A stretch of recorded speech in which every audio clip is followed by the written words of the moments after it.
Oi, tudo bem? Sabe aquela sensação de que não importa o quanto a gente se esforce, a gente sempre parece dar um passo para frente e dois para trás? Pois é, existe um mecanismo bem escondido por trás disso, e hoje a gente vai desvendar esse segredo juntos. É uma coisa muito frustrante, né? Você começa um projeto novo, entra na academia, faz um plano para guardar dinheiro, aí as coisas começam a engrenar e do nada, pá! Acontece alguma coisa e tudo vai por água abaixo. E lá está você, de volta à estaca zero, pensando: meu Deus, o que eu fiz de errado dessa vez? Mas e se eu te dissesse que a resposta para isso é um pouco contraintuitiva? Pensa comigo.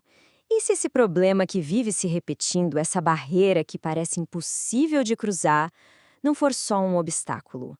E se, lá no fundo, de um jeito que a gente nem percebe, ele estivesse servindo para alguma coisa? Olha, a notícia boa é que tem sim um jeito de entender e quebrar esse padrão. A chave está em descobrir qual é a tal da utilidade secreta desse problema. Fica aqui comigo até o final que você vai descobrir exatamente como fazer isso. Ah, e antes da gente continuar, já me conta aí nos comentários em que área da sua vida você sente que vive nesse loop. Então, vamos lá mergulhar nesse assunto. Para a gente entender de vez a autossabotagem, a gente precisa falar sobre um conceito que é a base de tudo: a utilidade de um problema. Eu sei, parece estranho, né? Como um problema pode ser útil? Mas calma, é aqui que a mágica acontece. A utilidade, nesse contexto, é basicamente o benefício escondido que um problema traz. Pode ser consciente, mas na maioria das vezes é totalmente inconsciente. É como se fosse uma vantagem secreta que faz com que uma parte da gente precise que aquele problema continue ali, sabe? Seja para proteger a gente de alguma coisa ou para manter um tipo de pacto silencioso que a gente fez com alguém, ou até com a gente mesmo. Tá, mas como isso funciona na vida real? Porque na teoria tudo é bonito, né? É nos exemplos do dia a dia que a gente entende de verdade. Vamos dar uma olhada em três situações que, olha, são super comuns. O primeiro cenário tem a ver com dinheiro e lealdade com a família. É uma mistura assim bem complexa e que acontece muito mais do que a gente pensa. Imagina só, uma pessoa que veio de uma família humilde, começa a ganhar mais dinheiro, a vida tá melhorando, aí, bem na hora que aparece uma oportunidade de ouro, a pessoa fica doente. Ou o carro quebra, ou acontece alguma coisa que impede o progresso. O resultado? A chance vai embora. A utilidade escondida aqui pode ser uma lealdade com a família, sabe? O medo inconsciente de trair as origens, de se sentir culpado por ter mais do que ele. É aí que a gente entende a lógica. A utilidade de não ter o dinheiro acaba criando a impossibilidade de manter o dinheiro. O sistema da pessoa lá no fundo precisa que ela não tenha grana para se manter leal e por isso cria um monte de situações para que ela nunca consiga segurar esse dinheiro. É um ciclo que se repete sem parar. Ok, vamos para o segundo exemplo. Esse aqui envolve aparência, corpo e relacionamentos que, digamos, já não estão lá essas coisas. Pensa numa pessoa que está num casamento meio em crise e resolve se cuidar. Começa a treinar, a se alimentar melhor, a se sentir mais bonita, mais atraente. E aí, do nada, surge uma crise em casa. Um filho fica doente, por exemplo, e precisa de atenção total. Pronto, academia, dieta, tudo fica para trás. Qual a utilidade disso? A nova aparência poderia ser vista como uma ameaça para o casamento, né? Poderia abrir portas para um término ou até para uma traição. Então, o problema que surge vira desculpa perfeita para abandonar tudo e manter as coisas como estão, mesmo que não esteja bom. Viu como o padrão se repete? A utilidade de não ter um corpo atraente cria a impossibilidade de manter um corpo atraente.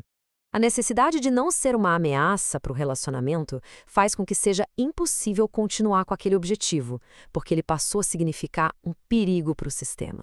Vamos para o nosso terceiro e último exemplo que, olha, esse é clássico. É sobre a dificuldade de dizer não quando o assunto é dinheiro com a família ou amigos. Sabe aquela pessoa que simplesmente não consegue dizer não para um parente que vive pedindo dinheiro? É impressionante. Toda vez que sobra uma graninha, alguma coisa acontece. A geladeira queima, o cano estoura, o carro dá problema. E qual a utilidade? É a desculpa perfeita. Em vez de ter que dizer não, não vou te dar, que gera um climão, uma culpa, a pessoa pode simplesmente dizer: poxa, não posso, tive um imprevisto. O problema vira um escudo para evitar o conflito. E é assim que a gente fecha o raciocínio. A utilidade de não ter dinheiro sobrando cria a impossibilidade de criar ou manter dinheiro sobrando. A necessidade de ter uma desculpa na manga faz com que a pessoa nunca consiga ter uma reserva. No fim das contas, o problema é a solução que ela encontrou para não ter que encarar o desconforto de dizer não. Bom, depois de ver esses exemplos, acho que ficou mais claro que esses padrões que se repetem não são azar, não são falha de caráter. Eles são, na verdade, mensageiros. São sinais, sabe? Apontando para alguma coisa lá no fundo que está pedindo a nossa atenção. E essa é a grande virada de chave, a mudança de perspectiva. Os eventos que se repetem na nossa vida mostram exatamente aquilo que a gente resiste em aprender. Eles não estão ali para nos castigar, estão ali para mostrar uma lição que a gente está evitando. Talvez seja aprender a colocar limites, a questionar lealdades que não fazem mais sentido, ou encarar a verdade sobre um relacionamento. Beleza, então a gente já entendeu o porquê. Agora vem a parte boa, o como. Como prometido lá no começo, chegou a hora de pegar as ferramentas para desmontar esses padrões. E a base de tudo são 3 perguntas bem poderosas. É um kit de ferramentas para você usar. A próxima vez que aquele padrão acontecer de novo, respira fundo e se pergunte, primeiro, o que esse evento está tentando me mostrar? O que eu preciso aprender com isso? Segundo, qual a utilidade que isso ainda tem na minha vida? Que benefício escondido eu ganho mantendo esse problema? E terceiro, o que eu faço ou deixo de fazer quando isso acontece? Eu me afasto de alguém? Eu me aproximo de alguém? Essas respostas, olha, elas são um mapa para sair desse ciclo. E aí, fez sentido para você? Olhar para esses problemas por esse ângulo é diferente, né? É um conceito que vai fundo, mas que pode trazer uma clareza incrível para esses loopings que a gente vive.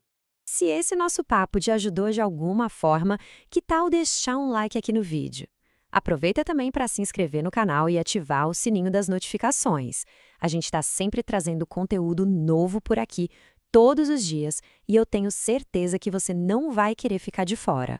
Para você já começar a colocar isso em prática, anota aí 3 passos bem simples. Primeiro, identifique um padrão que se repete na sua vida. Segundo, se faça aquelas 3 perguntas-chave que a gente conversou. E terceiro, escreva as respostas. Sem julgar, sem criticar, só anota o que vier na sua cabeça. Só o ato de observar, de colocar no papel, já é um passo gigantesco. E para a gente fechar, eu queria deixar uma pergunta no ar. Você consegue pensar em algum padrão assim na sua vida? Algum problema com uma utilidade oculta? Se sentir à vontade, compartilhe a sua história aqui nos comentários. Às vezes a nossa experiência é a luz que outra pessoa precisa. Muito obrigada por ter ficado comigo até aqui e a gente se vê na próxima.